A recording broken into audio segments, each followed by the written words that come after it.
Also Freunde von uns sagten, wartet mal ab, bis das Kind da ist, es wird sich alles ändern. Also dieses, es wird sich alles ändern, ja, es wird sich alles ändern, aber was dieses alles eigentlich bedeutet, merkt man erst, wenn die Kleinen da sind.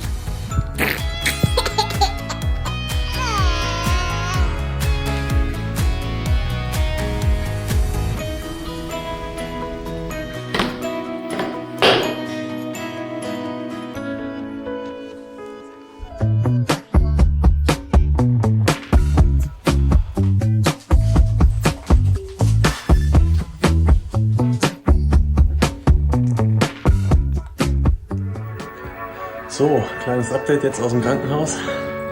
Wir haben es geschafft. Alle wohlauf. Endlich. Zu Hause ist, wo der Schlüssel passt. Ich geb drauf Acht, dass du immer ihn bei dir hast. Ich bin für dich da, bin wegen dir, nur wegen dir. Wenn du traurig bist, trag ich dein Schwarz für dich. Hast du Angst im Dunkeln, mach ich Licht. Ich bin für dich da, bin wegen dir hier, nur wegen dir. Es war anstrengend und am Ende dann doch sehr flott dafür, dass es erst nicht losgehen wollte. Man hat einfach nicht realisiert, dass die gerade vor 2 Sekunden noch im Bauch war und jetzt auf der Brust liegt und schreit und direkt schon Milch sucht. Das war total surreal. Das hat auch wirklich ein paar Tage gedauert, bis ich das verstanden habe, dass die wirklich jetzt aus mir rauskam sozusagen und dass das jetzt unser Kind ist. Hoffentlich mache ich nichts kaputt. Hoffentlich strampelt sie nicht so viel. Und als die Hebammen dann meinten, ich könnte sie auch anziehen, da war ich auch erstmal so ein bisschen, sagen wir mal, ein bisschen überfordert. Oder ich musste erstmal gucken, wie funktioniert das alles. Es ist alles so klein und man passt dann schon am Anfang auf, auch wenn man eigentlich nichts kaputt machen kann. Ich bin die Melina. Ich bin der Erik. Und das ist die Emma. Ich bin 24. Ich fast 26. Und die Emma ist gerade 8 Wochen. Und wir sind jetzt knapp über ein Jahr zusammen und letztes Jahr nach kurzer Zeit schon schwanger geworden. Und als wäre das noch nicht genug, haben wir uns gedacht, wir kaufen noch ein Haus und renovieren das in Eigenregie. Also zusammen waren wir, ich glaube, 6 Wochen bis zum positiven Test. Nach 4 Wochen waren wir halt im Urlaub. Wir waren in Österreich und vorher noch kurz in Hamburg, so einen Städtetrip machen. Und 2 Wochen später, nach einer Geburtstagsfeier, weil meine Periode überfällig war, habe ich dann morgens verkatert tatsächlich einen Test gemacht. Und der war halt dann direkt dick positiv. Der erste Moment war ganz komisch. Ich hatte 1000 Gedanken im Kopf. Mir sind so viele Gedanken durch den Kopf geschossen, das war wirklich unfassbar. Ich hatte dann auf einmal Panik, so oh Gott, das Kind ist 18 Jahre lang mal mindestens da, du musst dich drum kümmern, es schreit, es will alles, du musst alles geben, musst gucken, dass es dem Kind gut geht. Das war schon im ersten Moment ein kleiner Schock. Ja, die ersten Gedanken waren, ja, scheiße. So schnell war das nicht geplant. Also wir hatten tatsächlich im Urlaub schon drüber gesprochen, ob man sich irgendwann mal Nachwuchs vorstellen kann. Aber haben halt beide gesagt, nicht so schnell. Und dass ich erst mein Studium fertig machen möchte und dann in aller Ruhe gucken. Ja, aber war direkt klar, dass ich das Kind behalte, ob er will oder nicht. Zur Debatte stand überhaupt gar nicht eine Abtreibung. Also wir wollten es auf jeden Fall behalten. Und waren uns dann halt echt schnell einig, dass wir zusammenziehen müssen auch. Ja, zusammengezogen sind wir ja dann halt wegen der Emma sozusagen. Ich wollte nicht so schnell zusammenziehen. Ich habe halt gesagt, wir gucken dann mal in aller Ruhe. Wir haben in Waldgömmes in der Mietwohnung, wo ich schon bereits gewohnt habe, gewohnt zusammen. Und ich war allerdings mit meinen Eltern schon auf der Suche nach einem Haus, schon seit mehreren Jahren. Ich habe dann über eBay Kleinanzeigen hier das Haus gefunden und habe es ihm geschickt. Und dann ging das eigentlich relativ zügig mit einem Besichtigungstermin und dann ja, dem Hauskauf. Das hat halt perfekt gepasst. Also die letzten Wochen waren gerade für den Erik natürlich auch super anstrengend, weil der hier halt von morgens bis abends spät auf der Baustelle war, dass wir das alles schaffen mit dem Umzug. Und für mich war es halt anstrengend, weil ich den ganzen Tag die Emma hatte und dann irgendwie gucken musste, dass ich alles andere nebenbei noch schaffe.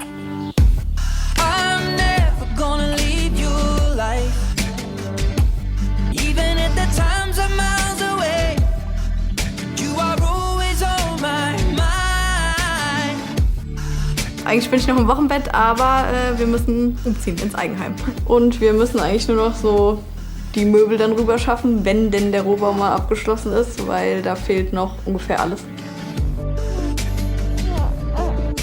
Also tatsächlich sind wir wach geworden, weil der Erik angerufen worden ist, dass die Handwerker da sind.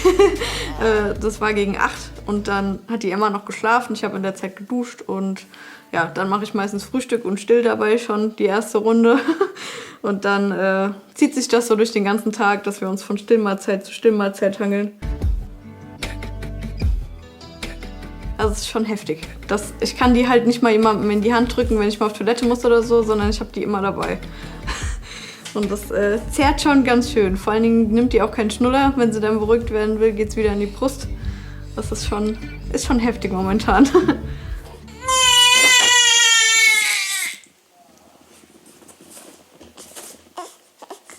Was ist denn los?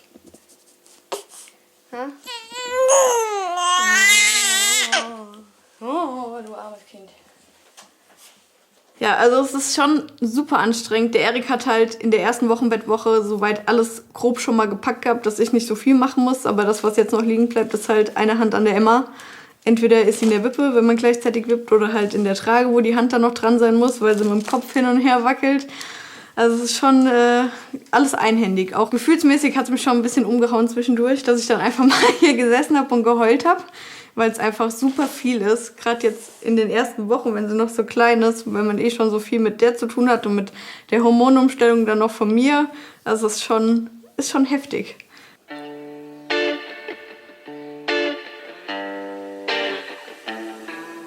Also zwischen uns als Paar ist im Moment halt auch, der ist mega genervt von der Baustelle, kann ich auch verstehen. Und ich bin dann genervt, weil ich den ganzen Tag das Kind hatte und dann zicken wir uns halt auch mal an. Oder ja, der hat dann, wenn er abends heimkommt, die Emma und ich lieg dann schon im Bett, um einfach mal 5 Minuten für mich zu haben. Also es bleibt im Moment so ein bisschen auf der Strecke.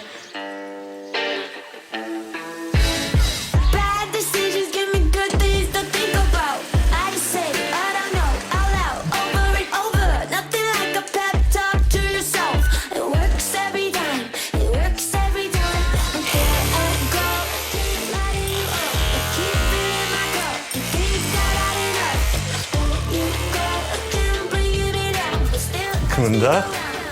Hi. Na, Bauleiter? Der Chef schläft. Ja. Gehen wir gerade mal runter gucken.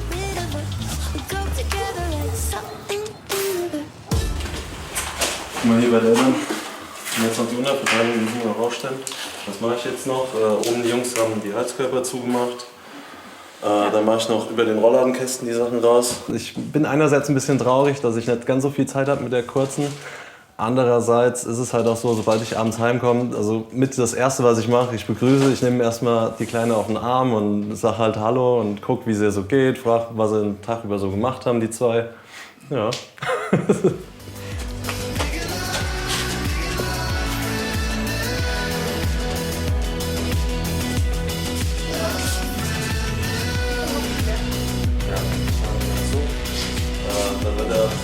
Also die Bedenken vom Zeitplan her sind so, es ist recht knapp. Also allzu viel Zeit bleibt mir nicht mehr. Ich bin aber guter Dinge, da meine Freunde mir auch tatkräftig Unterstützung leisten gegen entsprechende Entlohnung in flüssiger Menge. Nee, also die sind wirklich für mich da, die helfen mir dann auch später. Die haben schon alles Mögliche abgesagt, damit wir hier so gut wie es geht in einer fertigen Wohnung leben können.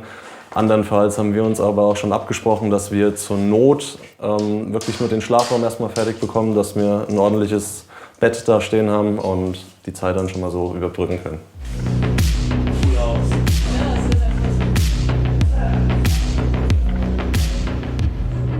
Willst du Windel wechseln? Nein, Warum denn nicht? ich habe zu tun.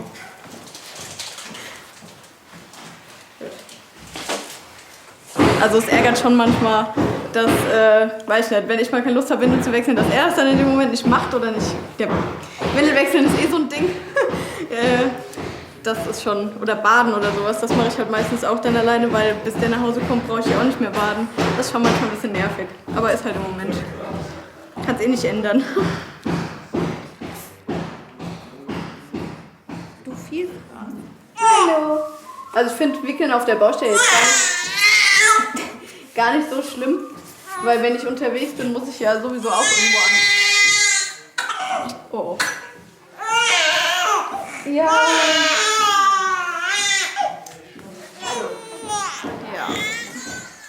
ich unterwegs bin, muss ich ja auch im Auto oder so wickeln. Von daher ist das Matte drunter und dann ist gut. So, und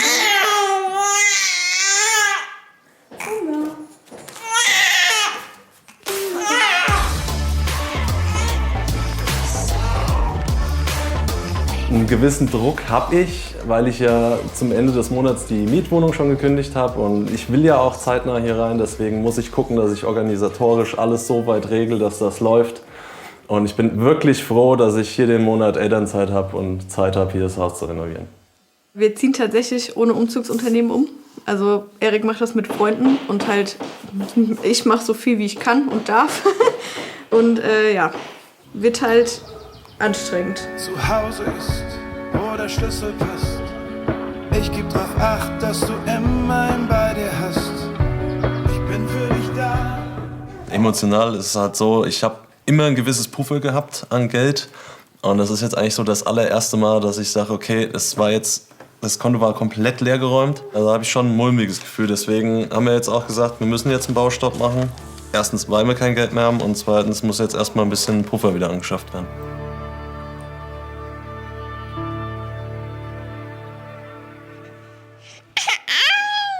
Sie macht den Ultraschall, du stehst daneben und dann kommt von der Frauenärztin nur so, ja, sind ja 2, das wissen Sie ja. Und wir gucken uns an, ja, 2, okay. Es hat mich sehr überrascht, dass die Geburt sich dann doch so krass auf unsere Beziehung ausgewirkt hat. Wie leider viele Abende müssen wir 3 den alleine heute meistern. Also wenn es so bleibt, so kann ich nicht, so geht es für mich nicht weiter.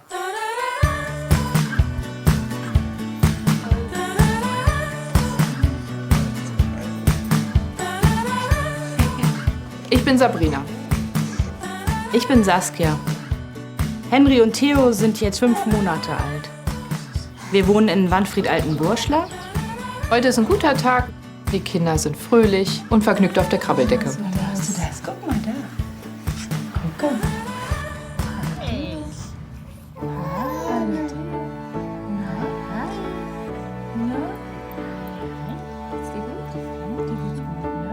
Nach außen hin wirke ich immer so stark, doch hinter den Fassaden hab ich Angst zu versagen.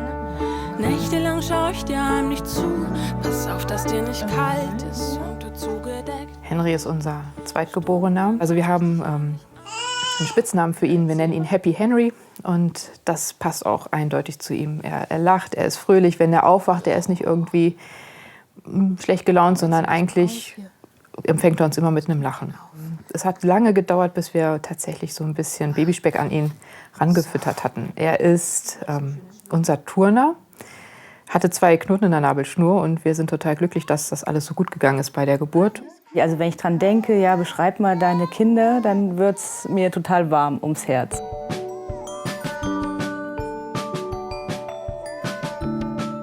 Theo ist so ein richtiges kleines Plappermaul. Das ist faszinierend. Also was bei Henry so ist, so mit dieser Bewegung und so agil, das macht er mit dem Mund irgendwie. Ich habe jetzt auch mal gesagt, er redet schon richtig. Er sagt auch manchmal Henry, also für uns hört sich das so an. Das macht einfach Spaß. Und jetzt nochmal Konzentration. Richtig gut. Super. Er ist vor allen Dingen auch so ein bisschen empfindlicher. Wenn der Henry ihn tatsächlich mal so ein bisschen von der Seite knufft, kann es tatsächlich passieren, dass er anfängt zu weinen und er ist ziemlich schreckhaft. Der Henry liegt neben ihm, niest und Theo erschreckt sich ganz fürchterlich und fängt ganz fürchterlich an zu weinen, beruhigt sich dann aber genauso schnell auch wieder. Er ist eigentlich so ein bisschen das Ebenbild von Saskia, könnte man fast sagen. Also eher erst so abwartend, erst mal gucken, was entwickelt sich, was passiert und reagiert dann darauf. Für dich will ich so stark sein, stärker als ich's bin. Und sollte ich scheitern, darfst du mich dran erinnern, dass ich deine Mama bin, dass ich deine Mama, Na Süßste, gucke mal. Das ist einfach großes, großes Glück, großes Geschenk gewesen, großer Segen, der uns da zuteil wurde und nicht selbstverständlich. Und jedes Mal, wenn ich unsere Kinder angucke, denke ich mir so, krass, dass das geklappt hat, dass wir da so beschenkt worden sind. Ja, da könnte ich prompt losheulen. Ich bin Pfarrerin hier in Altenburschler seit 2 Jahren und 4 Monaten. Ich bin nach Altenburschler gekommen, weil ich Saskia geheiratet habe und Saskia ist hier in Altenburschler groß geworden. Eigentlich komme ich aus Niedersachsen, bin Dorfpflanze, jedenfalls bis zu meinem 19. Lebensjahr. Dann bin ich nach Berlin gegangen, habe dort studiert, habe da sehr gerne gelebt, habe die Großstadtluft geschnuppert und bin dann zurück aufs Dorf gekommen. Hier ist der Zusammenhalt der Menschen, die hier wohnen, ein total starker. Und man kann zu jedem kommen und sagen, hier, ich brauche mal gerade eine helfende Hand, ist überhaupt gar kein Problem. Ja, ich bin hier in Altenburschler aufgewachsen und ziemlich so mit meiner Heimat verbunden. Also immer, wenn es mich mal für Momente irgendwie rausgetragen hat, zog es mich doch immer ganz schnell wieder hierher. Umso glücklicher bin ich, dass ich Sabrina gefunden habe, die so offen Neuem gegenüber ist und sich hier so schnell auch eingefunden hat und wir hier unser gemeinsames Leben haben. Und ich bin hier im Kindergarten auch tätig, also wirklich direkt um die Ecke. Und Altenburschler, das macht mich aus und gibt mir einfach so ein wohliges Gefühl.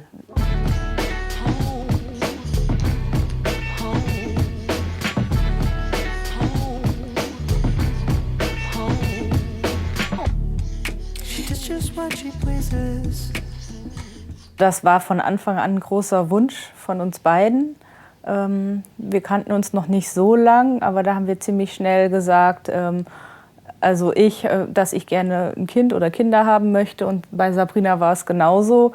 Und dann nahm das schon relativ früh auch eine Form an, also dass wir uns informiert haben, dass wir über Pro Familia irgendwie geguckt haben, welche Möglichkeiten haben wir als Frauenpaar.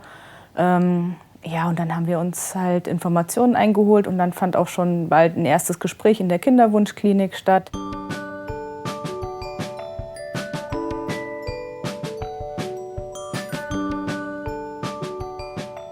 Also wir haben ja unsere Kinder durch eine Samenspende bekommen, durch eine anonyme Samenspende über eine Samenbank. Auch wenn wir den nicht kennen, hat der einen ganz wichtigen Teil und auch einen ganz wichtigen Part in unserer Familie, weil er uns eben diese Kinder mitgeschenkt hat. Ja, ich meine, er hat da wahrscheinlich für die Spende auch Geld gekriegt, aber halt diese Entscheidung, ich gebe einen Teil von mir für mich fremde Menschen, damit die ihren Wunsch erfüllen können und großes Glück finden, das finde ich großartig und ich bin ihm auch ewig dankbar, diesen Menschen. Da ich 2 Jahre älter bin, haben wir uns einfach dazu entschlossen, dass ich den ersten Schritt mache und wir gucken, klappt es bei mir. Der Weg war schwierig, weil nicht jede Klinik tatsächlich auch die Frauenpaare behandelt. Da braucht man tatsächlich einen Arzt, der sagt, ich behandle euch. Und nicht jede künstliche Befruchtung, auch wenn sie unter den besten Voraussetzungen geschieht, führt tatsächlich zu einer Schwangerschaft. Dazu kommt, dass wir als Frauenpaar keine Unterstützung von der Krankenkasse bekommen haben, obwohl wir Beitrag zahlend sind, so wie alle anderen, aber das Solidaritätsprinzip ist da bei uns nicht greifend. Das heißt, wir haben von Anfang an alles selbst bezahlt. Bei der IVF werden die Eizellen unter Vollnarkose entnommen und nach 2-3 Tagen dann wieder zurückgesetzt. Also schon ein bisschen größerer Eingriff und das hat dann halt beim ersten Mal geklappt. Und sie war am Telefon und ich habe es ja im Grunde nur so mir erschlossen aus dem, was gesagt wurde und habe gedacht, jetzt hat es geklappt. Jetzt hat es tatsächlich, weiß ich nicht, jetzt haben wir tatsächlich dieses große Glück. Das Problem ist, dass in dem Moment dieses Glück da ist und dann sind es ja 40 Wochen bis zur Geburt und da kann sonst was passieren. Umso größer war dann doch der Schock, als ich in der 26. Schwangerschaftswoche bei meiner Frauenärztin war, eigentlich zu einer Routineuntersuchung. Und sich da dann doch Komplikationen rausstellten. Dass der Gebärmutterhals verkürzt war. Und ich gar nicht mehr nach Hause konnte, von meiner Frauenärztin direkt in die Uniklinik nach Göttingen musste. insgesamt verbrachte ich dann da 12 Wochen, bis zum Tag der Geburt. Letzten Endes ist es dann so gekommen, wie es gekommen ist und damit müssen wir jetzt umgehen und vor allen Dingen uns auf den Aspekt fokussieren, dass alle 3 gut hindurchgekommen sind. Alle 3 haben es gut weggesteckt, haben es überlebt und wir haben gesunde, glückliche Kinder bekommen. Ich erinnere mich, als wir aus der Kinderklinik entlassen wurden, das war Anfang Dezember, ein Samstag. Und wir haben dann oben gesessen im Kinderzimmer auf dem Sofa und ich hatte beide auf der Brust, beide im Arm, einen links, einen rechts, eine Decke drüber und hatte die Köpfchen hier so auf der Schulter liegen und die haben geschlafen, ganz selig und irgendwie war so der erste Moment zu Hause ankommen, beide Kinder und dieser lang gehegte Wunsch und Traum, Mutter zu sein, der ist da in Erfüllung gegangen.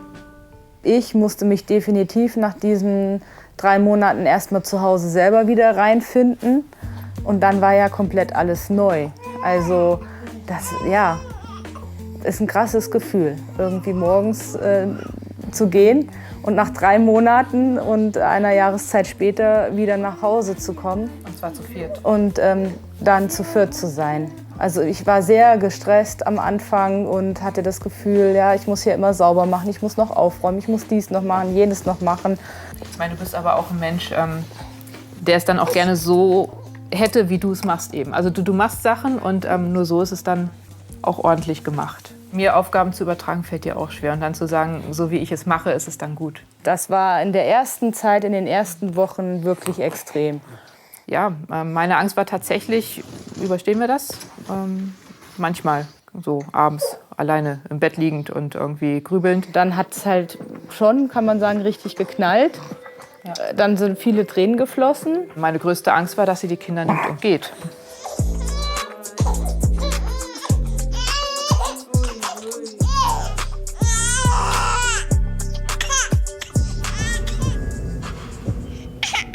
Ich bin flexibel organisiert. Ja, das hast du schön ausgedrückt.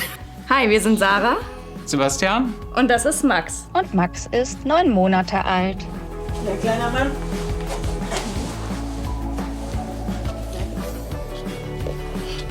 Zusammen wohnen wir in Frankfurt.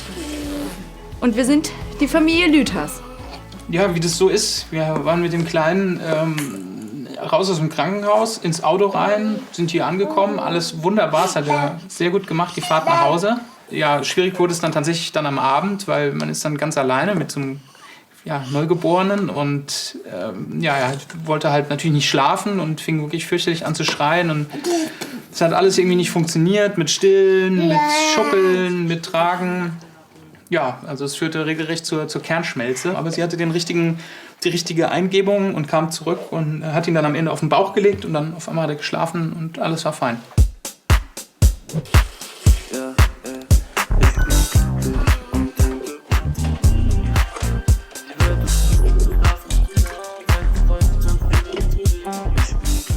Jetzt war ich 9 Monate in Elternzeit und Basti und ich machen quasi gerade einen Rollentausch. Es fühlt sich auch gut an, wieder arbeiten zu gehen. Und ich freue mich richtig darüber, dass da jetzt noch so die alte Sarah wieder ein bisschen mehr präsenter wird. Ich muss mich aber erst dran gewöhnen. Ich mache noch nicht alles richtig, glaube ich. Ich bin noch in der Anlernphase. Ja klar, die ganzen Sachen jetzt im Alltag, da muss ich mich natürlich wieder dran gewöhnen, nachdem ich jetzt erst mal 8 Stunden gearbeitet habe, die letzten 6 Monate. Und jetzt wieder umgewöhnen und Zeit mit der Familie verbringen ganz viel. Das ist natürlich auch wieder schön.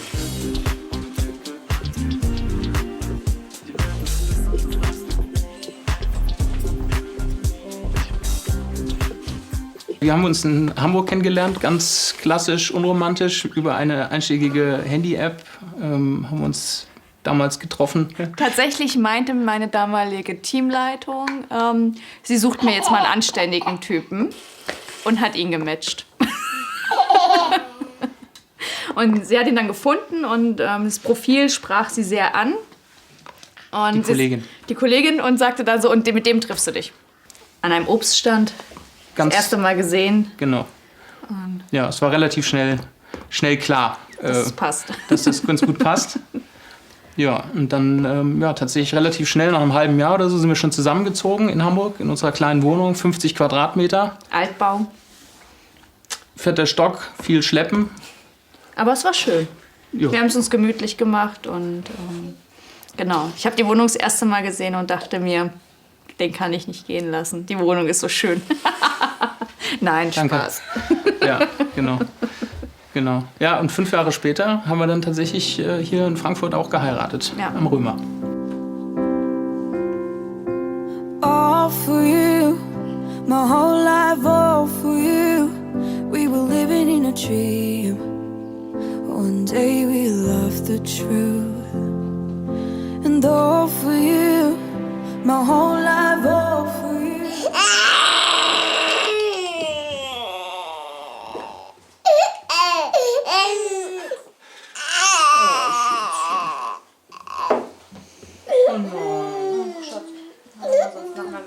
Das Gute an Sebastian ist halt, dass er manchmal sehr unbedacht ist in vielen Sachen, wo ich vielleicht ein bisschen strenger drauf achte.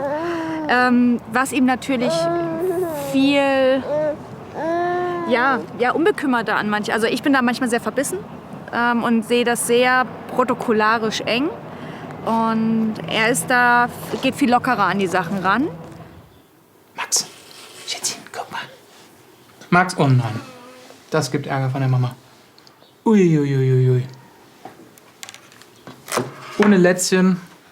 Das ist natürlich ein Anfängerfehler. Ja, den habe ich vergessen. Jetzt ist es auch egal.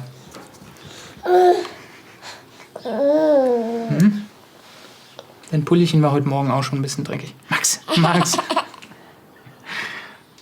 Ich muss mehr abgeben. Das ist so mein Punkt für mich, den ich halt auch noch lernen muss. Also jetzt gerade auch so Kontrolle abgeben über den Kleinen.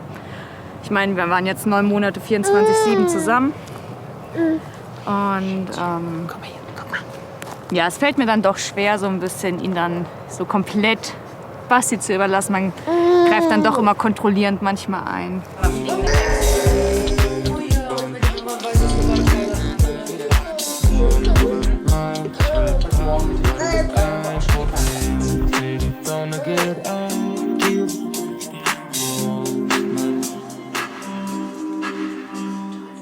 Es ist ja noch kein Meister vom Himmel gefallen und vielleicht müssen wir viel mehr voneinander lernen in diesem Punkt, dass ich ein bisschen lockerer werde, er aber auf manchen Punkten ein bisschen mehr ein Auge oder mehr Wert legt.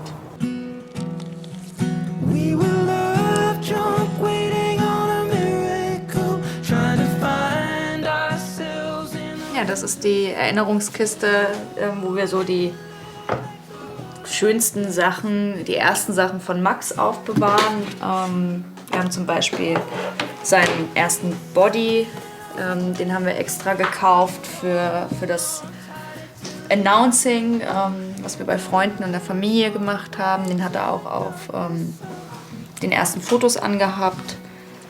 Wir haben hier eine selbstgenähte Hose von unserer Nachbarin. Die hat er zur Geburt oder geschenkt bekommen von ihr. Guck mal. Ganz toll.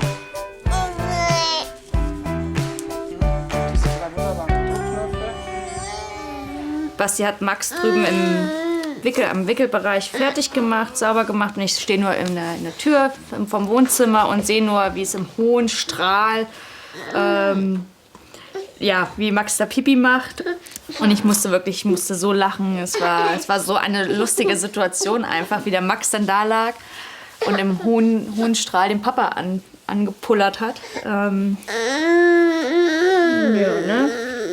Muss ich gar nicht mehr dran erinnern.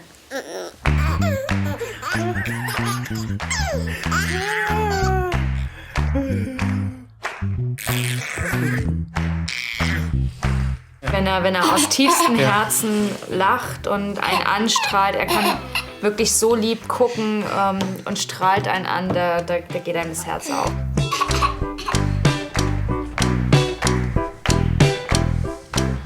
Teilweise ist Sebastian so ein bisschen unorganisiert.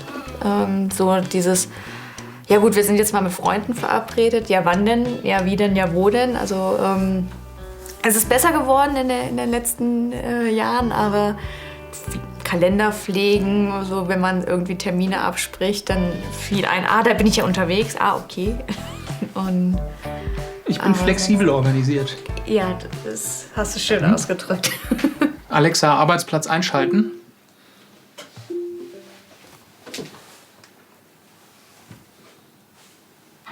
Und ich bin nicht organisiert.